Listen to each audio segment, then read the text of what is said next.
തൃശ്ശൂരിലെ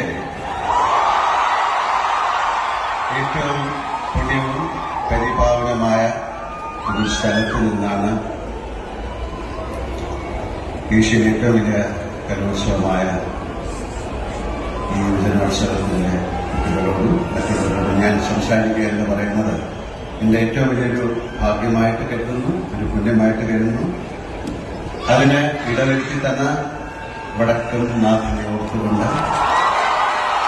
അദ്ദേഹത്തെ സ്മരിച്ചുകൊണ്ട് ഞാൻ നിങ്ങളോട് സംസാരിക്കാൻ നമസ്കാര. ബഹുമാനപ്പെട്ട പ്രതിപക്ഷ നേതാവ് DD സതീശൻ വേണ്ടി